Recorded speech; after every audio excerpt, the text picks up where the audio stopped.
Nah, saudara, kami juga punya data yang dihimpun dari Harian Kompas. Memang ada sejumlah proyek pembangunan yang sebelumnya terhenti di era SBY dan dilanjutkan di era Joko Widodo. Pertama, saudara, ada pembangunan ruas tol Pemalang-Semarang. Proyek ini tertunda sejak 2006 silam dan selesai saat Joko Widodo menjadi presiden. Lalu ada proyek pembangunan jembatan Merah Putih di Indonesia Timur, yakni ada di Ambon, yang tertunda sejak 2011.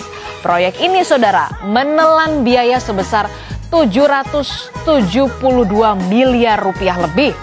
Dan selanjutnya, ada proyek pembangunan Bandara Kertajati di Majalengka, Jawa Barat yang dicanangkan oleh SBY dan kemudian diresmikan di era Joko Widodo.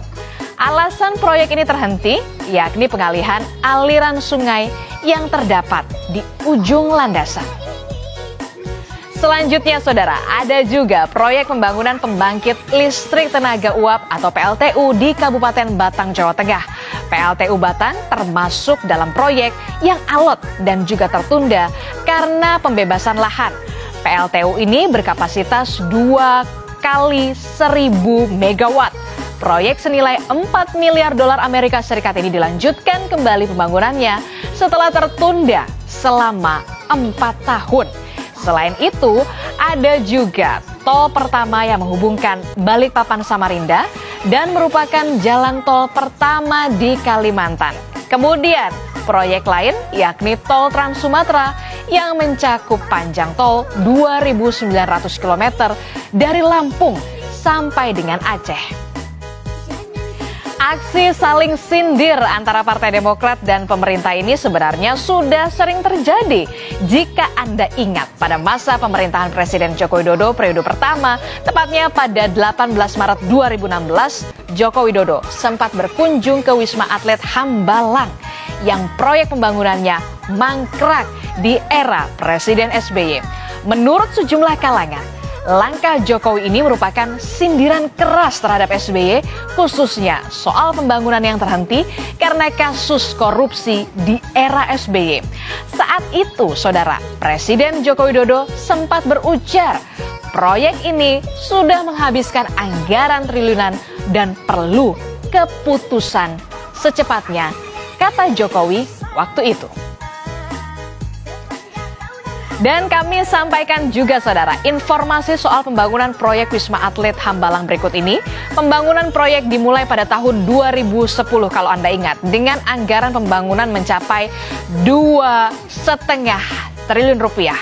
Namun, di tengah jalan pembangunannya dihentikan tahun 2011 karena adanya kasus korupsi yang terlibat. Sejumlah kader dan petinggi Partai Demokrat seperti ada nama Angelina Sondak, Anas Urbaningrum, hingga Andi Malarangeng. Kerugian negara akibat korupsi di proyek ini tak main-main. Menurut BPK, bahkan mencapai 706 miliar rupiah.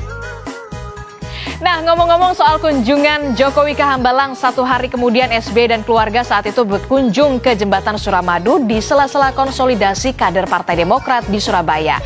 Kunjungan ini seolah menyindir balik Joko Widodo terkait proyek yang mangkrak. Dan pada 28 Oktober 2018, SBY lantas berkata sesuatu soal Jembatan Suramadu.